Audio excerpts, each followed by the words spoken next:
ನಮಸ್ಕಾರ. First tube ನ ಮತ್ತೊಂದು ವಿಡಿಯೋಗೆ ಸ್ವಾಗತ. ಶಿಕ್ಷಣ ಅನ್ನೋದು ಪ್ರತಿಯೊಂದು ಮಗುವಿನ ಹಕ್ಕು. ಶಾಲೆಗಳು, ಮದರಸಾಗಳು ಮಕ್ಕಳಿಗೆ ಜ್ಞಾನ ದೇಗುಲಗಳಾಗಿರಬೇಕು. ಆದ್ರೆ ಇದೇ ಶಿಕ್ಷಣದ ಧರ್ಮದ ಪವಿತ್ರ ಹೆಸರಿನಲ್ಲಿ ದೇಶದ ಮೂಲೆ ಮೂಲೆಗಳಲ್ಲಿ, ಗಡಿ ಭಾಗಗಳಲ್ಲಿ ಸಾವಿರಾರು ಕೋಟಿ ರೂಪಾಯಿಗಳ ಹವಾಲಾ ದಂಧೆ ನಡೀತಾ ಇತ್ತು ಅಂದ್ರೆ ನೀವು ನಂಬ್ತೀರಾ? ದೇಶದ ಅಮೂಲ್ಯವಾದ ಸರ್ಕಾರಿ ಜಾಗಗಳನ್ನ ಒತ್ತುವರಿ ಮಾಡಿ ಅಲ್ಲಿ ಅನಧಿಕೃತ ಕಟ್ಟಡಗಳನ್ನ ಕಟ್ಟಿ ವಿದೇಶಿ ಫಂಡಿಂಗ್ ನಿಂದ ದೇಶ ವಿರೋಧಿ ಕೃತ್ಯಗಳಿಗೆ ಕುಮ್ಮಕ್ಕು ನೀಡುವ ಬೃಹತ್ ಜಾಲವೊಂದು ಸೈಲೆಂಟ್ ಆಗಿ ಕೆಲಸ ಮಾಡ್ತಾ ಇತ್ತು. ಆದ್ರೆ ಆ ಕರಾಡ ನೆಟ್ವರ್ಕ್ ಅನ್ನ ಬೇರು ಸಹಿತ ಕಿತ್ತು ಹಾಕಲು ಉತ್ತರ ಪ್ರದೇಶದಲ್ಲಿ ಸಾಕ್ಷಾತ್ ಬುಲ್ಡೋಸರ್ ಬಾಬಾ ಎಂದೇ ಖ್ಯಾತಿಯಾಗಿರುವಂತಹ ಸಿಎಂ ಯೋಗಿ ಆದಿತ್ಯನಾಥ್ ಅವರು ಭಾರಿ ದೊಡ್ಡ ಮೆಗಾ ಆಪರೇಷನ್ ಒಂದನ್ನ ಯಶಸ್ವಿಯಾಗಿ ಮುಗಿಸಿದ್ದಾರೆ. ಹೌದು, ಉತ್ತರ ಪ್ರದೇಶದಾದ್ಯಂತ ಕದ್ದು ಮುಚ್ಚಿ ಕಾರ್ಯಾಚರಿಸ್ತಾ ಇದ್ದಂತಹ ಬರೋಬ್ಬರಿ 8,500ಕ್ಕೂ ಹೆಚ್ಚು ಮಾನ್ಯತೆ ಇಲ್ಲದ ಅಕ್ರಮ ಮದರಸಾಗಳ ಮುಖವಾಡವನ್ನ ಯೋಗಿ ಸರ್ಕಾರದ ರಹಸ್ಯ ಸರ್ವೆ ಬಯಲು ಮಾಡಿದೆ. ಈ ಮದರಸಾಗಳಿಗೆ ಅರಬ್ ರಾಷ್ಟ್ರಗಳಿಂದ ಬರ್ತಾ ಇದ್ದ ಸಾವಿರಾರು ಕೋಟಿ ರೂಪಾಯಿಗಳ ಕಪ್ಪು ಹಣಕ್ಕೆ ಕೇಂದ್ರದ ನರೇಂದ್ರ ಮೋದಿ ಸರ್ಕಾರ ಖಡಕ್ ಆಗಿ ಬ್ರೇಕ್ ಹಾಕಿದೆ. ಸರ್ಕಾರಿ ಜಾಗಗಳನ್ನ ನುಂಗಿ ನೀರು ಕುಡಿತಾ ಇದ್ದಂತಹ ಅಕ್ರಮ ಕಟ್ಟಡಗಳ ಮೇಲೆ ಯೋಗಿ ಬುಲ್ಡೋಸರ್ ಅಕ್ಷರಶಃ ರೌದ್ರಾವತಾರ ತಾಳಿದೆ. ಅಷ್ಟಕ್ಕೂ ಉತ್ತರ ಪ್ರದೇಶದ ನೇಪಾಳ ಗಡಿಯಲ್ಲಿ ಏಕಾಏಕಿ ನೂರಾರು ಮದರಸಾಗಳು ಹುಟ್ಟಿಕೊಂಡಿದ್ದರ ಹಿಂದಿನ ಅಸಲಿ ಷಡ್ಯಂತ್ರವೇನು? ಗಲ್ಫ್ ರಾಷ್ಟ್ರಗಳಿಂದ ಬರ್ತಾ ಇದ್ದ ಈ ಸಾವಿರಾರು ಕೋಟಿ ರೂಪಾಯಿ ದುಡ್ಡು ಎಲ್ಲಿಗೆ ಹೋಗ್ತಾ ಇತ್ತು?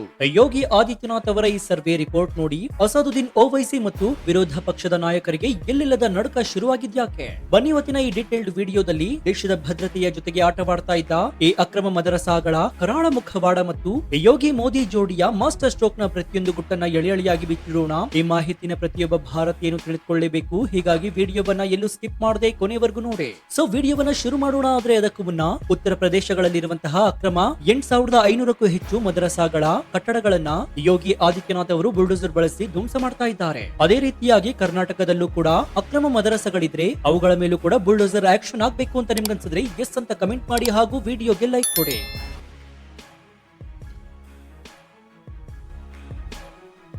ಸ್ನೇಹಿತರೆ, ಉತ್ತರ ಪ್ರದೇಶ ಅಂದ್ರೆ ಅದು 24 ಕೋಟಿಗೂ ಹೆಚ್ಚು ಜನಸಂಖ್ಯೆ ಇರುವಂತಹ ಭಾರತದ ಅತಿ ದೊಡ್ಡ ರಾಜ್ಯ. ಈ ರಾಜ್ಯದಲ್ಲಿ ಸಾವಿರಾರು ಮದರಸಗಳಿವೆ. ಆದ್ರೆ ಯೋಗಿ ಆದಿತ್ಯನಾಥ್ ಸರ್ಕಾರಕ್ಕೆ ಒಂದು ಖಚಿತವಾದ ಗುಪ್ತಚರ ಮಾಹಿತಿ ಸಿಕ್ಕಿತ್ತು.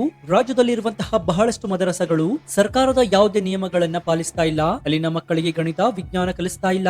ಬದಲಾಗಿ ಅಲ್ಲಿ ಏನು ರಹಸ್ಯ ಚಟುವಟಿಕೆಗಳು ನಡೀತಾ ಇವೆ ಎನ್ನುವ ರಿಪೋರ್ಟ್ ಬಂದಿತ್ತಂತೆ. ತಕ್ಷಣವೇ ಆಕ್ಷನ್ ಗಿಳಿದ ಸಿಎಂ ಯೋಗಿ ಇಡೀ ರಾಜ್ಯಾದ್ಯಂತ ಇರುವಂತಹ ಎಲ್ಲಾ ಮದರಸಗಳ ಮೆಗಾ ಸರ್ವೆ ಮಾಡಲು ಜಿಲ್ಲಾಧಿಕಾರಿಗಳಿಗೆ ಕಟ್ಟುನಿಟ್ಟಿನ ಆದೇಶವನ್ನು ನೀಡುತ್ತಾರೆ. ಯಾರು ಈ ಮದರಸಾಗಳನ್ನ ನಡೆಸ್ತಾ ಇದ್ದಾರೆ, ಅವರಿಗೆ ದುಡ್ಡು ಎಲ್ಲಿಂದ ಬರ್ತಾ ಇದೆ, ಮಕ್ಕಳಿಗೆ ಯಾವ ಸಿಲೆಬಸ್ ಗಳ ಪಾಠ ಮಾಡ್ತಾ ಇದ್ದಾರೆ, ಕಟ್ಟಡ ಕಟ್ಟಿರುವ ಜಾಗ ಯಾವುದು, ಈ ಬಗ್ಗೆ 12 ಪ್ರಶ್ನೆಗಳ ಪಟ್ಟಿಯನ್ನ ಕೊಟ್ಟು ತನಿಖೆ ಮಾಡಿಸುತ್ತಾರೆ. ಈ ಸರ್ವೆಯ ರಿಸಲ್ಟ್ ಹೊರಬಿದ್ದಾಗ ಇಡೀ ದೇಶವೇ ಅಕ್ಷರಶಃ ಬೆಚ್ಚಿ ಬಿದ್ದಿತ್ತು. ಉತ್ತರ ಪ್ರದೇಶದಲ್ಲಿ ಬರೋಬ್ಬರಿ 8,500ಕ್ಕೂ ಹೆಚ್ಚು ಮದರಸಾಗಳು ಯಾವುದೇ ಮಾನ್ಯತೆ ಇಲ್ಲದೆ ಸಂಪೂರ್ಣ ಅಕ್ರಮವಾಗಿ ನಡೆಸ್ತಾ ಇದ್ವು. ಈ ಮದರಸಾಗಳಲ್ಲಿ ಓದ್ತಾ ಇದ್ದಂತಹ ಲಕ್ಷಾಂತರ ಮಕ್ಕಳಿಗೆ ಸರ್ಕಾರದ ಯಾವುದೇ ಸೌಲಭ್ಯಗಳಿರಲಿಲ್ಲ.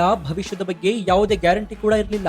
ಅಲ್ಲಿ ನಡೀತಾ ಇದ್ದಂತಹ ಆರ್ಥಿಕ ವ್ಯವಸ್ಥೆಗಳ ಬಗ್ಗೆ ಸರ್ಕಾರಕ್ಕೆ ಒಂದೇ ಒಂದು ರೂಪಾಯಿ ಲೆಕ್ಕವೂ ಕೂಡ ಇರಲಿಲ್ಲ. ಸ್ನೇಹಿತರೆ, ಈ ಸರ್ವೆಯಲ್ಲಿ ಹೊರಬಿದ್ದ ಅತಿ ದೊಡ್ಡ ಆಘಾತಕಾರಿ ವಿಚಾರ ಏನಂದ್ರೆ ಈ ಅಕ್ರಮ ಮದರಸಾಗಳು ಅತಿ ಹೆಚ್ಚು ಹುಟ್ಟಿಕೊಂಡಿದ್ದು ಉತ್ತರ ಪ್ರದೇಶದ ಗಡಿ ಭಾಗದಲ್ಲೇ, ವಿಶೇಷವಾಗಿ ನೇಪಾಳ ಬಾರ್ಡರ್ ನಲ್ಲಿರುವಂತಹ ಸಿದ್ಧಾರ್ಥ ನಗರ, ಬರೈಚ್, ಶ್ರಾವಸ್ತಿ ಮತ್ತು ಬಲರಾಂಪುರ ಜಿಲ್ಲೆಗಳಲ್ಲಿ. ಕೇವಲ ಕಳೆದ ಕೆಲವು ವರ್ಷಗಳಲ್ಲಿ ಈ ಗಡಿ ಜಿಲ್ಲೆಗಳಲ್ಲಿ ಏಕಾಏಕಿ ನೂರಾರು ಹೊಸ ಮದರಸಾಗಳು ಮತ್ತು ಮಸೀದಿಗಳು ತಲೆ ಎತ್ತಿದ್ವು. ಇದಷ್ಟೇ ಅಲ್ಲ, ಏರಿಯಾದ ಡೆಮೋಗ್ರಫಿ ಅಂದ್ರೆ ಜನಸಂಖ್ಯಾ ಪ್ರಮಾಣ ಕಂಪ್ಲೀಟ್ ಆಗಿ ಬದಲಾಗಲು ಶುರುವಾಗಿತ್ತು. ಭಾರತದ ಗುಪ್ತಚರ ಇಲಾಖೆ ಕೊಟ್ಟಿದ್ದಂತಹ ರಿಪೋರ್ಟ್ ಪ್ರಕಾರ ಪಾಕಿಸ್ತಾನದ ಐಎಸ್ಐ ಮತ್ತು ಕೆಲವು ಉಗ್ರ ಸಂಘಟನೆಗಳು ನೇಪಾಳದ ಗಡಿ ಮುಕ್ತ ಪ್ರದೇಶಗಳನ್ನ ಬಳಸಿಕೊಂಡು ಭಾರತದೊಳಗೆ ನುಸುಳಲು ಈ ಗಡಿ ಮದರಸಗಳನ್ನ ಒಂದು ಸೇಫ್ ಹೌಸ್ ಆಗಿ ಬಳಸಿಕೊಳ್ತಾ ಇದ್ವಂತೆ. ಅಲ್ಲಿನ ಯುವಕರಿಗೆ ದೇಶ ವಿರೋಧಿ ಬ್ರೈನ್ ವಾಶ್ ಮಾಡುವ ಕರಾಳ ಜಾಲವೊಂದು ಸೈಲೆಂಟ್ ಆಗಿ ಆಕ್ಟಿವ್ ಆಗಿತ್ತು. ಈ ವಿಚಾರ ಗೊತ್ತಾದ ತಕ್ಷಣ ಯೋಗಿ ಸರ್ಕಾರ ಈ ಎಲ್ಲಾ ಮದರಸಾಗಳಿಗೆ ಬೀಗ ಜೋಡಿಯಲು, ಅಲ್ಲಿನ ಆರ್ಥಿಕ ಮೂಲಗಳನ್ನ ಕಟ್ ಮಾಡಲು ಭಾರಿ ದೊಡ್ಡ ಆಪರೇಷನ್ ಅನ್ನ ಶುರು ಮಾಡಿತ್ತು. ಯಾವಾಗ ಈ 8,500 ಅಕ್ರಮ ಮದರಸಗಳಲ್ಲಿ ರೆಡಿಯಾಗಿತ್ತು, ಆಗ ಕೇಂದ್ರದಲ್ಲಿರುವಂತಹ ನರೇಂದ್ರ ಮೋದಿ ಸರ್ಕಾರ ಮತ್ತು ಗೃಹ ಸಚಿವ ಅಮಿತ್ ಶಾ ಎಂಟ್ರಿ ಕೊಡ್ತಾರೆ. ಈ ಮದರಸಾಗಳನ್ನ ನಡೆಸಲು ಕೋಟ್ಯಾಂತರ ರೂಪಾಯಿ ದುಡ್ಡು ಎಲ್ಲಿಂದ ಬರ್ತಾ ಇದೆ ಅಂತ ಇಡಿ ಮತ್ತು ಎನ್ಐಎ ತನಿಖೆ ಶುರು ಮಾಡಿದ್ವು. ಈ ಅಕ್ರಮ ಮದರಸಾಗಳಿಗೆ ಭಾರತದ ಒಳಗಿನಿಂದಲ್ಲ, ಬದಲಾಗಿ ಅರಬ್ ದೇಶಗಳಿಂದ, ಗಲ್ಫ್ ರಾಷ್ಟ್ರಗಳಿಂದ ಪ್ರತಿ ವರ್ಷ ನೂರಾರು ಕೋಟಿ ರೂಪಾಯಿಗಳ FCRA ನಿಯಮಗಳನ್ನ ಉಲ್ಲಂಘಿಸಿ ಹವಾಲಾ ಮೂಲಕ ಹರಿದು ಬರ್ತಾ ಇತ್ತು. ದುಬೈ, ಕತಾರ್, ಕುವೈತ್ ನಂತಹ ದೇಶಗಳಲ್ಲಿರುವಂತಹ ಕೆಲವು ಸಂಘಟನೆಗಳು ಜಕಾತ್ ಅಂದ್ರೆ ದಾನದ ಹೆಸರಿನಲ್ಲಿ ಈ ಮದರಸಾಗಳಿಗೆ ಫಂಡಿಂಗ್ ಮಾಡ್ತಾ ಇದ್ವು.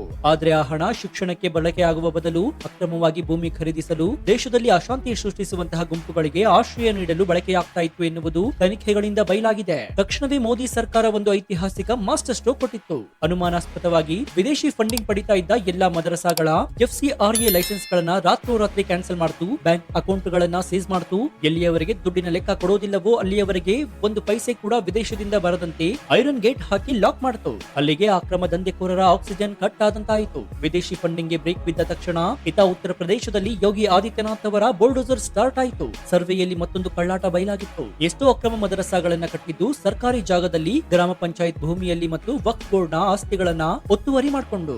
ನಾವು ಧಾರ್ಮಿಕ ಕೇಂದ್ರವನ್ನ ಕಟ್ಟಿದ್ದೀವಿ, ನಮ್ಮನ್ನ ಯಾರು ಮುಟ್ಟುವಂತಿಲ್ಲ ಅಂತ ಅವರು ಅಹಂಕಾರದಿಂದ ಬೀಗ್ತಾ ಇದ್ರು. ಆದ್ರೆ ಯೋಗಿ ಆದಿತ್ಯನಾಥ್ ಅವರ ಡಿಕ್ಷನರಿಯಲ್ಲಿ ಅಕ್ರಮ ಅಂದ್ರೆ ಅಕ್ರಮ ಅಷ್ಟೇ. ನೋಟಿಸ್ ಕೊಟ್ರು, ಲೆಕ್ಕ ಕೇಳಿದ್ರು, ಯಾವಾಗ ಅವರಿಂದ ದಾಖಲೆ ಕೊಡಲು ಸಾಧ್ಯವಾಗಿಲ್ವೋ ನೇರವಾಗಿ JCB ಮತ್ತು ಬುಲ್ಡೋಸರ್ ಗಳನ್ನ ಆ ಅಕ್ರಮ ಕಟ್ಟಡಗಳ ಮುಂದೆ ಹೋಗಿ ನಿಂತಿದ್ವು. ಸರ್ಕಾರಿ ಜಾಗವನ್ನ ನುಂಗಿ ನೀರು ಕುಡಿದಿದ್ದಂತಹ ಈ ಬೃಹತ್ ಕಟ್ಟಡಗಳು ಕೇವಲ ಕೆಲವು ಗಂಟೆಗಳಲ್ಲಿ ಧೂಳಿಪಟವಾಗಿತ್ತು. ಕಾನೂನಿಗಿಂತ ಸರ್ಕಾರಕ್ಕಿಂತ ದೊಡ್ಡವರು ಯಾರು ಇಲ್ಲ ಎನ್ನುವುದನ್ನ ಯೋಗಿ ಸರ್ಕಾರ ಇಡೀ ದೇಶಕ್ಕೆ ತೋರಿಸಿಕೊಟ್ಟಿದೆ. ಯಾವುದೇ ದಂಗೆ ಗಲಭೆ ಆಗದಂತೆ ಸಾವಿರಾರು ಪೊಲೀಸರನ್ನ ಭದ್ರತೆಗೆ ನಿಲ್ಲಿಸಿ ಅಕ್ಷರಶಃ ಪಕ್ಕಾ ಪ್ಲಾನಿಂಗ್ ನೊಂದಿಗೆ ಈ ಆಪರೇಷನ್ ಕ್ಲೀನ್ ಅನ್ನ ಯಶಸ್ವಿಯಾಗಿ ಮುಗಿಸಲಾಯಿತು. ಯೋಗಿ ಸರ್ಕಾರದ ಈ ಖಡಕ್ ಆಕ್ಷನ್ ನೋಡ್ತಾ ಇದ್ದಂತೆಯೇ AMIM ನಾಯಕ ಅಸಾದುದ್ದೀನ್ ಓವೈಸಿ, ಸಮಾಜವಾದಿ ಪಕ್ಷದ ಅಖಿಲೇಶ್ ಯಾದವ್ ಮತ್ತು ಇತರ ವಿರೋಧ ಪಕ್ಷಗಳ ಎದೆಯಲ್ಲಿ ಭಾರಿ ನಡಕ ಶುರುವಾಯಿತು. ಯಾಕಂದ್ರೆ ಇಷ್ಟು ವರ್ಷ ಇವರ ವೋಟ್ ಬ್ಯಾಂಕ್ ರಾಜಕಾರಣ ನಡೀತಾ ಇದ್ದುದೇ ಇಂತಹ ಅಕ್ರಮ ಓಲೈಕೆಯ ಮೇಲೆ. ತಕ್ಷಣವೇ ಓವೈಸಿ ಟಿವಿ ಮುಂದೆ ಬಂದು ಯೋಗಿ ಸರ್ಕಾರ ಮುಸ್ಲಿಮರ ಮೇಲೆ ದಬ್ಬಾಳಿಕೆ ಮಾಡ್ತಾ ಇದೆ, ಮದರಸಾಗಳನ್ನ ಟಾರ್ಗೆಟ್ ಮಾಡ್ತಾ ಇದೆ, ಇದು NRC ಗಿಂತಲೂ ಡೇಂಜರಸ್, ಇದು ಮಿನಿ NRC ಅಂತ